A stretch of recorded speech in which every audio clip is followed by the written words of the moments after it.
La deuxième moitié des années 80 a vu l'émergence en Grande-Bretagne de nombreux développeurs et éditeurs de jeux vidéo, en particulier sur micro-ordinateurs 8 bits. Parmi ces créateurs, les jumeaux Andrew et Philip Oliver, plus connus sous le nom Oliver Twins, se sont rapidement taillés une solide réputation de jeunes prodiges du jeu. Extrêmement prolifiques, les frères Oliver ont créé des dizaines de titres qui ont fait la fortune de leur éditeur de l'époque, Codemasters.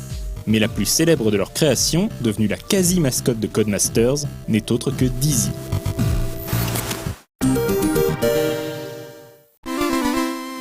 Dizzy est un petit personnage en forme d'œuf évoluant dans un monde de fantasy. Dizzy appartient à la race des Yolk Folk, qui, un peu comme les Schtroumpfs, sont régulièrement menacés par le sorcier Zax.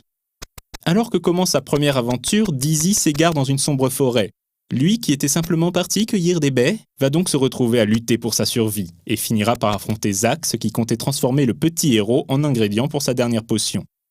Dizzy est un mélange de jeu de plateforme et d'aventure. Le protagoniste pourra se déplacer librement d'écran en écran, tout en évitant quantité d'ennemis et de dangers dont le simple contact est fatal. Tout au long de son périple, il pourra ramasser divers objets ayant chacun une utilité bien précise lui permettant de progresser. Par exemple, l'huile permet de faire rouler un chariot de mine, et ainsi accéder au souterrain, tandis que l'insecticide permet de tuer les araignées en les touchant. Le joueur fera toutefois face à deux difficultés. Il ne peut transporter qu'un objet à la fois, ce qui obligera le joueur à effectuer de nombreux allers-retours, et surtout la maniabilité est loin d'être évidente, le joueur devant calculer avec prudence l'angle de ses sauts, sans compter que, comme le suggère son nom, Dizzy se met à rouler lorsqu'il touche le sol. Dizzy n'est pas très long, mais parfois éprouvant pour les nerfs. Originellement sorti sur ZX Spectrum, Dizzy sera porté sur la plupart des ordinateurs 8 bits de l'époque, comme le CPC ou le Commodore 64. C'est justement de la version Commodore 64 que sont tirées ces images.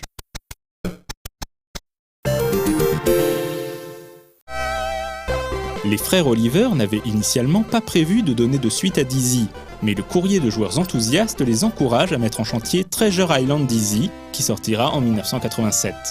Proposant un vaste terrain de jeu, incluant des tableaux sous-marins, Treasure Island Dizzy affine le gameplay en permettant aux protagonistes de transporter jusqu'à 3 objets simultanément, permettant des puzzles plus complexes.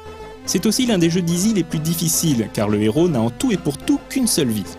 Dizzy se retrouve échoué sur une île mystérieuse après que son bateau ait été attaqué par des pirates, et son objectif sera cette fois-ci de retrouver le chemin de la maison tout en collectant 30 pièces d'or parfois très bien dissimulées dans les différents écrans. Le jeu sera également adapté sur Amiga. C'est cette version 16 bits qui a servi pour les saisies de ce Retro & Magic. Pour la troisième aventure de Dizzy, les frères Oliver décident de développer davantage leur univers et ses habitants, à commencer par les autres représentants des Yolk Folk, Daisy, Denzil, Dozy, Dylan et Grand Dizzy. Dizzy pourra parler à ces différents personnages afin d'obtenir des indices sur les différentes énigmes. Dans Fantasy World Dizzy, le petit œuf courageux devra sauver Daisy, capturée par un roi maléfique, et mettre un terme aux manigances de son vieil ennemi, le sorcier Zax. À part ça, Fantasy World Dizzy décline le gameplay désormais bien rodé de la série sur de nouveaux tableaux et de nouvelles énigmes. Avec cet épisode de la maturité, pourtant développé en à peine un mois si l'on en croit Andrew Oliver, la série commence à connaître une belle popularité et est devenue un incontournable sur ordinateur. Les frères Oliver se retrouvent alors tiraillés entre d'un côté leur envie de réaliser une grande aventure de Dizzy beaucoup plus aboutie et ambitieuse qui permettent à leur héros de se faire un nom également sur console, et de l'autre les demandes de Codemasters qui souhaitent continuer à sortir un épisode tous les ans sur micro. Étonnamment, les versions 16 bits de cet épisode possèdent un style graphique différent du reste de la série.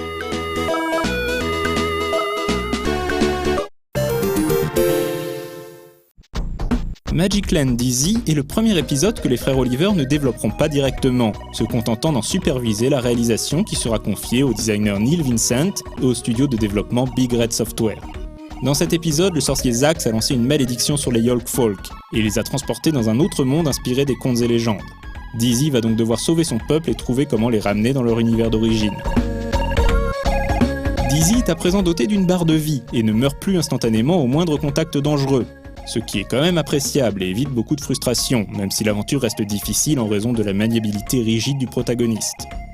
Un portage sur NES fut envisagé sous le nom Wonderland Dizzy, mais ne fut jamais commercialisé. Les frères Oliver en ont retrouvé le code source en 2015 et l'ont mis à la disposition des fans curieux.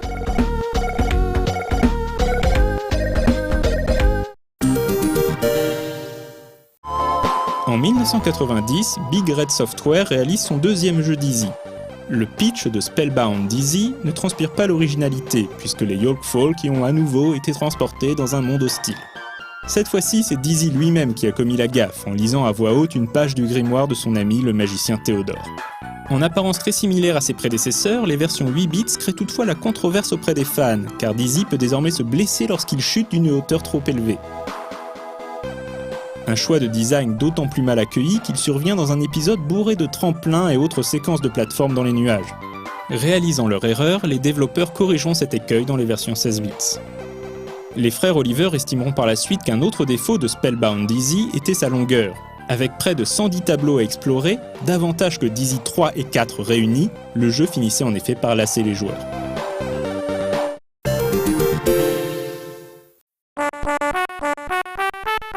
Sorti en 1991 et toujours développé par Big Red Software sous la supervision des Oliver Twins, Dizzy Prince of the Yolkfolk est l'un des meilleurs épisodes de la série.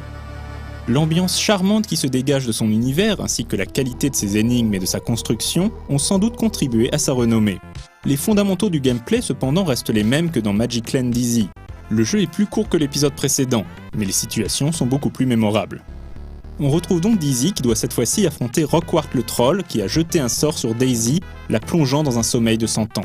Dizzy va donc devoir trouver comment briser le sortilège et au passage sauver l'ensemble du royaume, ce qui lui vaudra de recevoir le titre de prince des Yolkfolk à la fin de l'aventure.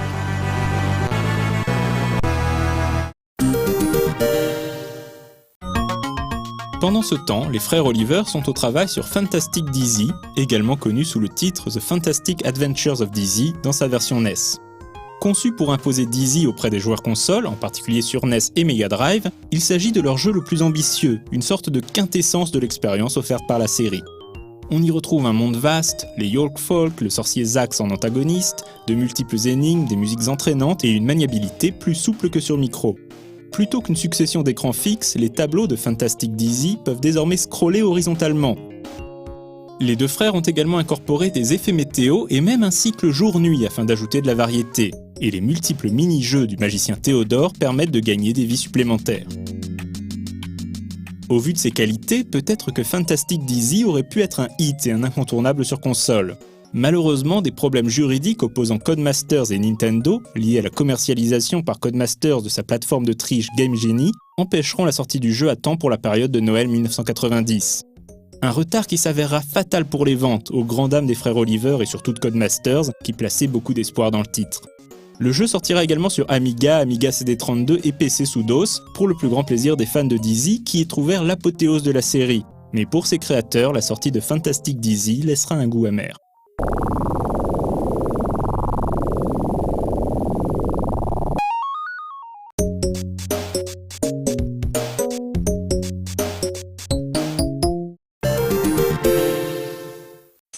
C'est à cette époque que la relation privilégiée qui existait jusque-là entre les Oliver Twins et Codemasters commencera à se fissurer. Les deux frères ne seront d'ailleurs quasiment pas impliqués dans la réalisation de l'ultime aventure du prince des Yolkfolk, Crystal Kingdom Dizzy, qui sort en 1992 uniquement sur micro-ordinateur 8 bits et sur Amiga. Crystal Kingdom Dizzy est une régression par rapport à Fantastic Dizzy et revient à la formule des épisodes précédents. Sans grand intérêt et ne proposant aucune idée neuve, Crystal Kingdom Dizzy souffre également d'interminables temps de chargement. Cet épisode de trop marque l'essoufflement de la série, qui ne sera pas parvenue à évoluer avec son temps. On ne fait pas d'omelette sans casser des œufs.